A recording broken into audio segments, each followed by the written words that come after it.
every single time I think of Apple, I always think of one specific area of iPhones that they're just not quite selling. And those are actually like the very, very cheap phones that, a lot of other manufacturers have made. And I always think to myself, if Apple, does Apple feel a way that Samsung completely pretty much dominates the cheap phone market? Now, we all know with the more expensive phones, typically speaking, Apple does kind of do more sales numbers than basically all the other competition, probably even combined, at least in America. Samsung does a really good job. They have very expensive devices. But Apple usually takes the cake when it comes down to the more expensive iPhones. I would say the $1,000 plus devices in terms of sales numbers and probably in terms of profitability as well. But when we actually take a look at one of the more probably important lineups that Samsung makes, which is their Galaxy A phones, I really do think Apple wishes they kind of made or they were able to make those types of phones.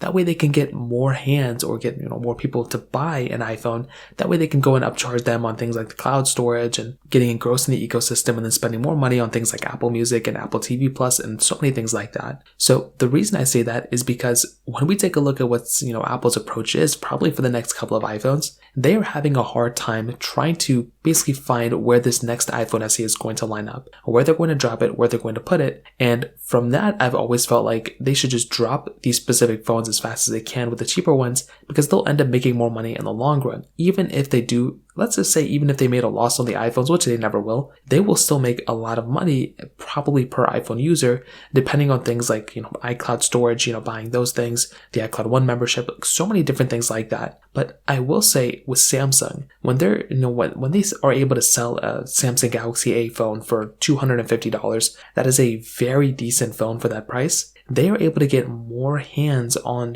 they're able to get more people to buy those types of devices and get more hands inside of their ecosystem. And because of that, I'm pretty sure Apple feels a way that they kind of wish more people were able to get their hands on an iPhone at a cheaper price tag. And they still have things like, sign up through cellular deals. They have, trade-in deals and so many other things like that. So it's not as expensive to buy an iPhone like it used to be if you're able to kind of do your little bit of research. But as I've stated, when you are getting a phone like a Galaxy A, you're getting a pretty decent phone at a really decent price tag. So I would say if there was any phone that Apple wishes they could ever make, I think it would probably end up being one of their Galaxy A phones for the most part. So in terms of that pretty much covers it up there. If you have any other thoughts or questions, let me know in the comment section below. Hit the like button, that will mean so much, but definitely hit that subscribe button. More importantly than everything else, I love every single one of you guys. Hopefully I'll catch you guys in the next video. Peace out till then.